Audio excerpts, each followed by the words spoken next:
Kaduna State Governor Malam Nasir Ahmad RUFAI said yesterday that the military had been reluctant to fully engage bandits terrorizing the country, especially in the northwest, for fear of being dragged before the International Criminal Court (ICC). The governor also raised alarm over financial resources available to terror rings in the country, saying that they are enough to destabilize the country. He said the preliminary investigations had revealed that some security operatives were working for terrorists. Governor El-Rufai stated this when he featured on the weekly ministerial press briefing organized by Presidential Communications Team at the Presidential Villa Abuja. He said while he campaigned for bandits to be classified as terrorists, there were some pushback on the ground that they do not have a recognized leadership structure. He, however, expressed delight over the court ruling, which recently declared the bandits as terrorists and therefore made them a fair game. According to him, to deal with the criminality permanently, there must be a simultaneous ground and air attack in all the states hosting the criminals to prevent them from escaping. The Kaduna State Governor said the locations of the terrorists are known, adding that they must be wiped out at once rather than the present piecemeal approach if the problem must be solved. He said the Fulanis involved in criminality would never abandon the business on their own because they make far more money from it than would be made from legitimate cattle business. He said, I'm persuaded that the insurgency in the northwest is far more serious than Boko Haram, both in terms of the numbers of the people affected. I've shown you the numbers in Kaduna. I can assure you that the numbers in Zamfara and Katsina are up to 3 times if they are keeping tabs. The numbers in Sokoto, Niger, and Kebbi will be about this. We're talking of tens of thousands of people getting killed, getting kidnapped. It is far more serious than Boko Haram. The only thing is that these guys don't occupy territories. They are in the forest and ungoverned spaces. So they do not attract the kind of single-minded attention that Boko Haram does. And because Boko Haram's ideology is religious, intentional religious, it elicits more passion. But really, this is far more serious problem, because this is a situation largely in which people of about the same ethnicity, same religion are killing each other, stealing each other's property, creating an industry out of criminality. It is very, very serious and it requires single-minded attention. Yes, we know where these bandits are. We have the maps, but somebody has to go in and kill them. I can't do that if that somebody doesn't have enough men, doesn't have enough firepower, doesn't have enough technology. No one is going to commit suicide. On why the Nigerian Governors Forum supported purchase of Tucano jets, Nasir El-Rufai said, this is why under this administration, Nigerian Governors Forum collaborated with the federal government to take money from the excess crude account to buy the Super Tucano jets and other armaments to strengthen our defense system.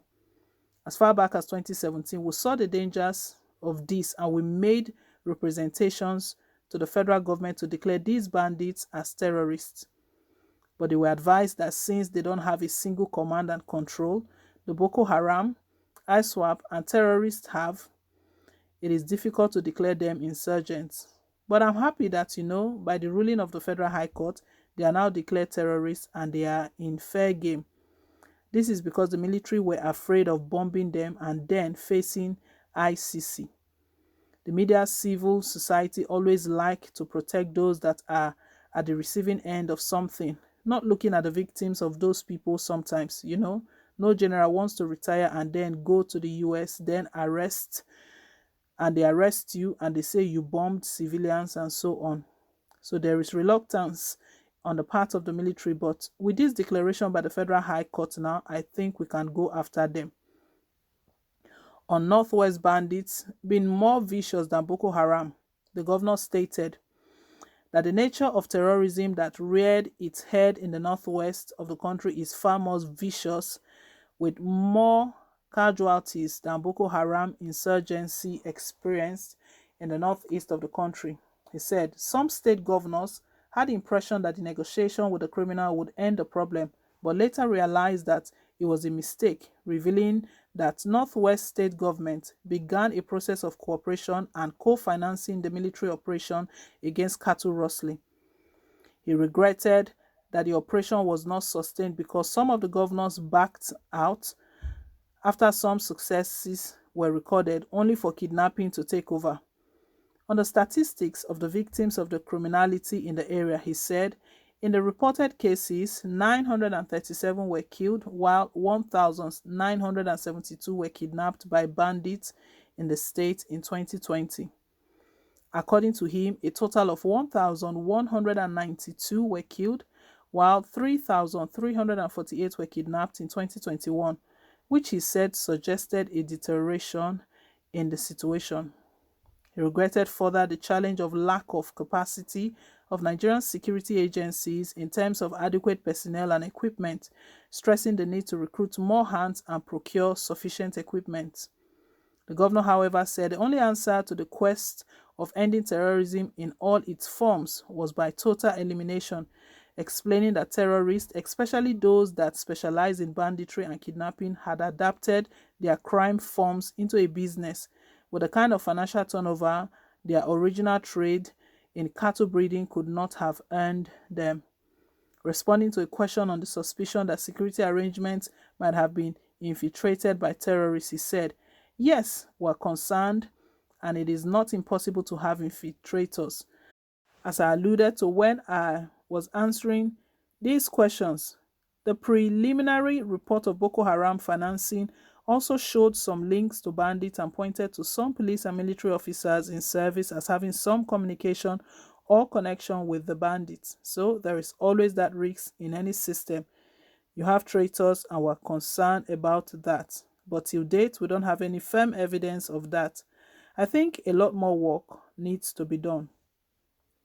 As I said, we need to pursue the financing and logistics chain of banditry as well, because the amount of money these bandits are making is enough to destabilize this country.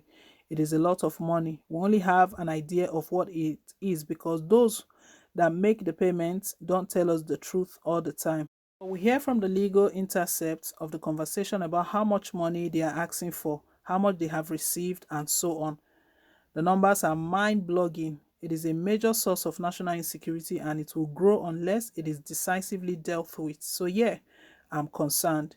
He said the state government established the Peace Commission so as to end the conflict unsettling southern Kaduna, emphasizing that true peace would not be achieved without some level of dialogue. He said that the state had also invested into a lot of technology in order to effectively bear the rate of crimes in the state, adding that some of the gadgets procured had assisted the state to locate the hideouts of the criminals. He said it would be unfair to write off the efforts of the government at both the federal and state levels, noting that government still needed to spend more on security. Recall that the federal government, to get the desired equipment such as the Tucano jets to fight the insurgency in the country, it had to go through the hurdle set by the US Congress Lee law to do so.